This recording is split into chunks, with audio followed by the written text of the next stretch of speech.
na kung wala itong mga taong pinangalanan mo, ay hindi ka magkakaroon ng mga kontrata mula sa DPWH. Is that what you want to say? No, Your Honor. Kasi sumasali po kami sa mga public bidding.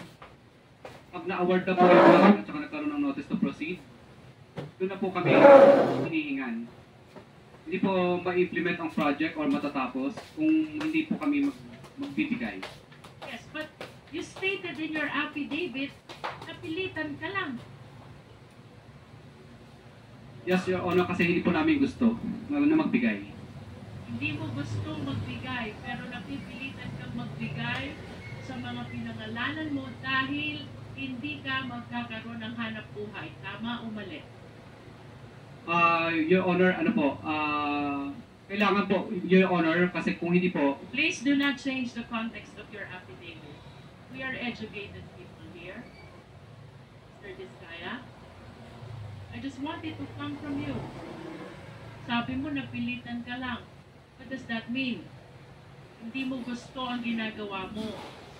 Pero napilitan kang magbigay to be able to get a contract and have them implemented after the award. Tama o mali? Your Honor, hindi po. Awarded na po sa amin ang project. May notice to proceed na po. Pero, Okay, let me correct. Awarded ng project, napilitan kang magbigay, pero dahil kung hindi ka magbibigay, ika-cancel ang project. yes, Your Honor, or right of way problem o di kaya mutual termination po ang mangyayari. So, it means mawawala yung hanap buhay mo kung hindi ka magsasubmit dun sa system na sinasabi mo. Tama o mali? Hindi po matatapos ang project. Hindi po maumpisahan. Maka-cancel po. So that's precisely the point. Yun yung gusto mong sabihin sa affidavit mo. Napilitan ka lang mag-submit dun sa kanila mga taong pinangalanan mo dahil hindi ka makakaumpisa o makakatapos ng project. Did I say it right? Yes, yes, Your Honor. Alright.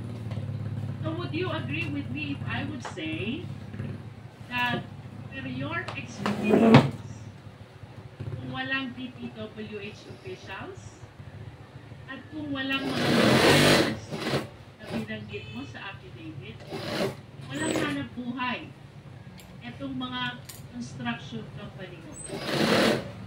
Mas, ano po, maganda po ang buhay. Ibig sabihin po, mas makakapaghanap buhay po kami. Pag wala po ang ganun. Opo. Kasi public bidding po ang mangyayari lagi. No. Please listen to the question. Ang sabi mo sa affidavit mo, napipilitan ka lang. Hindi mo gusto ang ginagawa mo. Pero kaya ka nagbibigay ay dahil hindi mo mai-implement ang project mo dahil ika-cancel nila. That is suffice to say that kung wala sila, wala kayong hanap buhay. Tama? No, Your Honor. What else would you like to mean by this statement?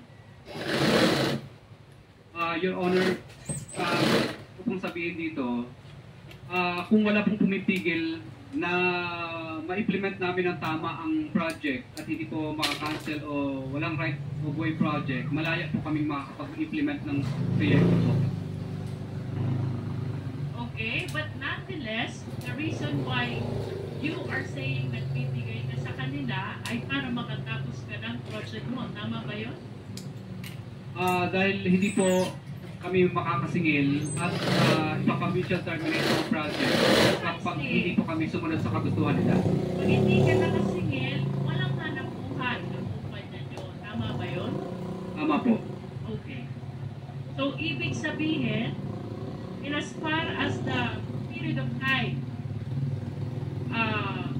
referred to in your affidavit is concerned, ang hanap buhay mo ayon sa'yo ay dahil pinapayagan ka, pinapatapos ka, at naiipa-implement sa'yo ang mga project mo sa pamamagitan ng mga taong pinangalanan mo. Correct? Your Honor, paulit nga po. Yes, ang tanong mo. May I be clarified first? Ano po bang period of time or taon ang tinutukoy nyo when you executed this affidavit? Actually, ito pong affidavit ko na ito po ay related sa programa po ni PBBM sa mga ghost project po. Kaya ako po ito... So if you are referring to the current administration, then this must be 2022 up to 2024. Yes po, Honor. Okay. Okay. So kaya mo natapos ang project is because nakipagkasundo ka sa mga taong pinangalanan mo sa affidavit mo. Hindi po ako nakipagkasundo, Your Honor.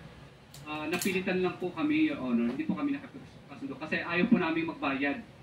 Totoo lang, masarap po ang buhay namin. Mas malaki sana ang kikitain pa namin kung hindi po kami magbabayad. Ayaw po namin. Napilitan ka na makipagkasundo. Would that work for you? Yes. Wala po kami magawa, Your Honor. Okay. Hindi po kami nakipagkasundo pala, Your Honor. Napilitan lang talaga. Nevertheless, you were able to collect the payment for the contract because you wish to believe dahil nag-fit ka dun sa mga requirements nila. Yes po, Your Honor. Okay. Tama bang sabihin na sa affidavit mo, you would like to implicate the lawmakers and the DPWH officials kung bakit nakakapag-implement ka ng project at nakakasigil ka?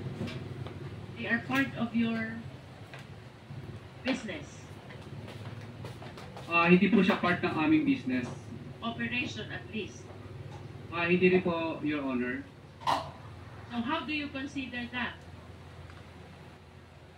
Your Honor, talagang, ano na po, talagang pag nanalo na po kami sa bidding, public bidding po kasi yan, doon na po sila dumarating.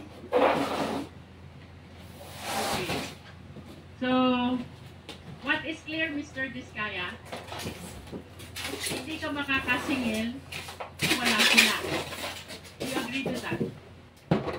Yes po, Your Honor. Of course, because that is the content of your affidavit. Tama ba? Yes po, Your Honor. Kung wala sila, hindi ka makakasingil. Tama din ba yon? Yes po, Your Honor. Pinaligtad lang natin yon, ha? Ibig sabihin, para makasingil ka, dapat nag-judgean sila. Tama? Ikot-ikot lang. Tama, Your Honor. Okay. Now, I wish to show you a graph of the revenue which you earned during your past operations. Secretariat, please.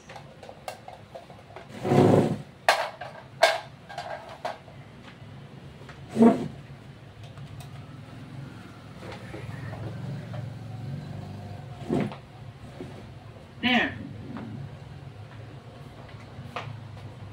Sabi mo, yung affidavit mo pertains to the current administration. So that is the second half of 2022 until 2023, at least for those that are shown in the graph. But if you will notice, Mr. Diskaya, yung revenue mo nag-spike 2017, 2018, 2019, 2020, 2021, and even the first half of 2022.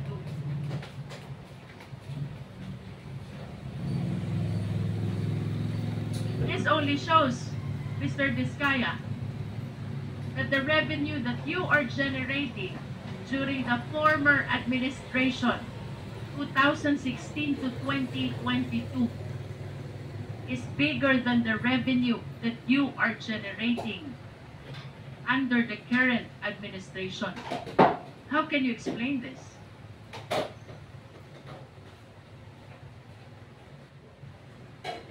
Your Honor, wala naman pong nanghihingi sa amin, kaya mapapansin niyo po, ang nakalista lang po dito ay during ano lang po, during ito lang po, sa 2022 lang po. Dahil ang naging topic lang naman po dito is about sa unprogrammed flood control projects po. Kaya related lang po ito sa mga unprogrammed na po na related projects lang po.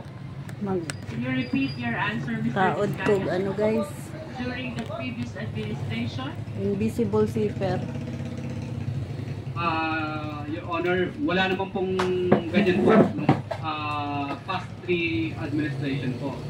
Bali, ano lang po, bali, ito po kasing unprogrammed lang naman po ang napag-usapan po na kung bakit ito po ang 2022 po ang ating sinama po dito.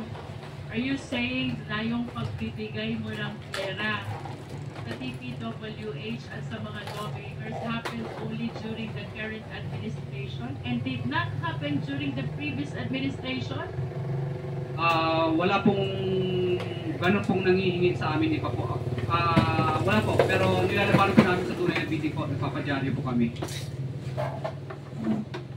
Of course, you know how hard it is to participate in the bidding, Mr. Vizcaya. And it is impossible, improbable, if not impossible, that the reason why you generated bigger revenue from 2016 to 2022 is because what you experienced under the current administration did not happen during the previous administration, Mr. Vizcaya. Wala pong, may nangihingi rin po sa amin pero ang totoo po niyan, pinadyadyaryo po namin kaya wala. Ano po, madalas po ako magpadyaryo, meron po akong mga, ano po, pinadyadyaryo ko po yung mga taga-DPWH kadalasan. Can we show the next slide, please? As a matter of fact, Mr. Vizcaya, during the previous administration, 2016 to 2022, where's the second slide?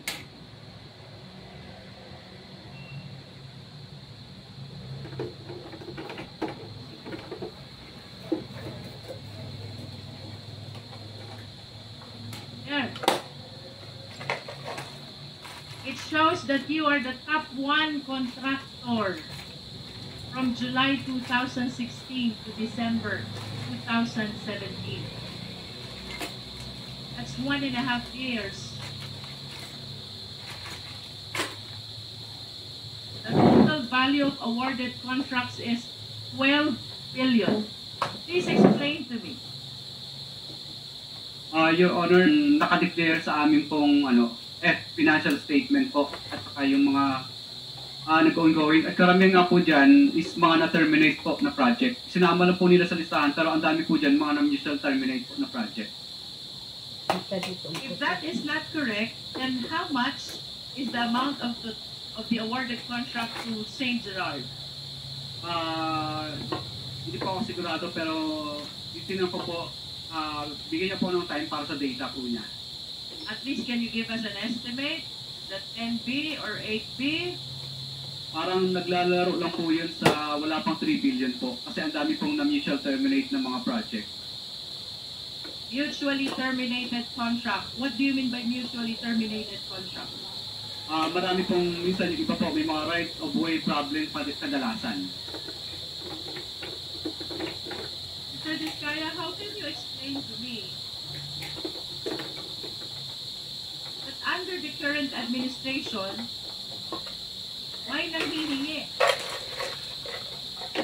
Otherwise, hindi ka patutuloyin sa kontrata. But under the previous administration, walang nanghihingi. Your Honor, meron din naman pong nangihingi pero takot din po sila. Takot sila pag napapadyaryo po sila. Katunayan po, yung mga taga-DPWs yun, pag dumarating na po ang St. Gerard Construction, ang tawag nila sa amin pasaway. Sinasabihan po sila, pasaway ba ang sumunod sa RA 9184? Ano ba ang ibig sabihin sa inyo ng pasaway? Yung sumunod sa batas o yung hindi sumunod sa batas? Kaya pinadyadyaryo po namin sila. Bakit hindi ka ba nagpapadyaryo under the current administration? Nagpadyaryo din po ako nung kay Secretary Bonoan. Papakuha ko lang po yung aking mga dyaryo. And may we know also sino ba yung mga ipinadyaryo mo during the last administration? Iba't ibang mga district po dito sa Pilipinas. Sa Like mga how region. many of them? Mga district engineer ba yan? Mga regional director ba yan? Can you please name names? Siyempre, pag nagpadyaryo ka, that is something which is very memorable to you. Opo. Yung iba po, dito po sa PWS, ano po, Cebu. Kita po guys. Yung iba po, ano po, sa Region 4A. Who? Hindi po, mga Peace and Award Committee lang po, pinadyadyari. Peace and the Wars Committee. Sino doon? Can you please name names? Hindi ko, ginagawa ko ng pangalan ng committee ngayon, pero hindi ko pinabanggit yung pangalan na buong district kong pinapangalan. Walk us through. Sige na, kwento mo sa amin. Ano yung sinasabi mong pagpapadyaryo? Mr. Chair, What are the contents of the I may publication? interject. May we request for a physical copies of those tabloids na sinasabi po niyang siya po ay nagpadyaryo ng mga DPWH officials, lalo na po yung mga Peace and Wars. Para po malaman natin kung nagsasabi po na totoo ang ating resource person. Lalo na po. Mr. Vizcaya is ordered to submit copies in the daily. Yes po, Your Honor.